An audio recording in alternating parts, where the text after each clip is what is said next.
This is the Endurance rocket ship, and she's about to discover something incredible and fundamental about the Earth. So why here? What makes Earth this special place that we all call home? One of the reasons may be due to the energy fields that our planet creates. So the first one's gravity. You're very familiar with gravity. It's important for life because it's holding our atmosphere on. If you don't have enough gravity, your atmosphere tends to escape to space, like at Mars. The second field is the magnetic field. It's this shield that's protecting our planet from the stream of particles that comes from the sun. So our rocket has discovered and finally measured number 3. It's called the ambipolar field, and it's an agent of chaos. It counters gravity and it strips particles off into space. Whenever spacecraft have flown over the poles of the Earth, they've felt this supersonic wind of particles called the polar wind, flowing out into space. There must be some invisible force lurking there responsible for this outflow. But we've never been able to measure this before because we haven't had the technology. So we built the Endurance rocket ship to go looking for this great invisible force, right? This ambipolar electrical field for the first time.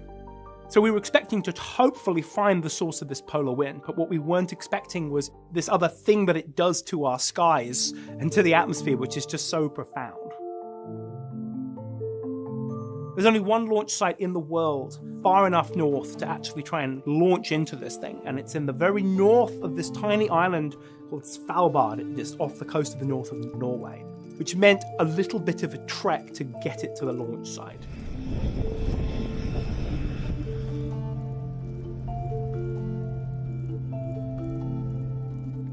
About to sail today from Longyearbyen to Ny-Ålesund, up the coast for about 14 hours.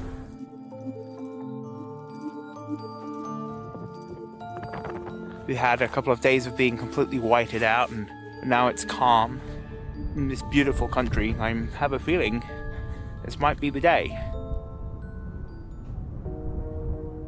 Solar. Solar go. Radar. Go. Mission control, this is Endurance. Go flight. We are go for launch. Yep, check 1. I think we're about to launch a rocket. 3, 2, 1! Ignition!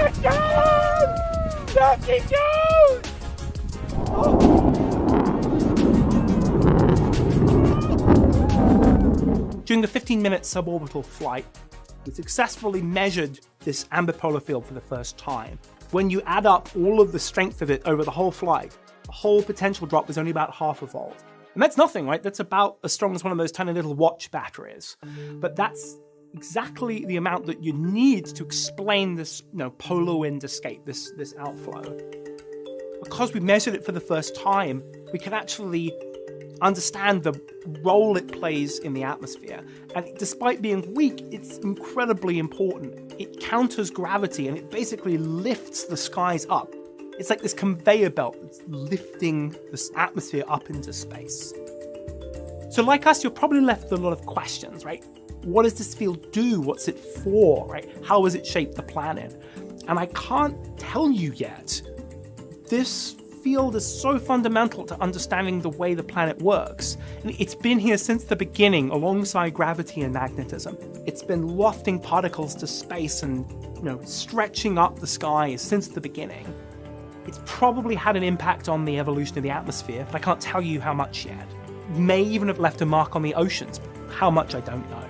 This field is a fundamental part of the way Earth works. And now we've finally measured it, we can actually start to ask some of these bigger and exciting questions.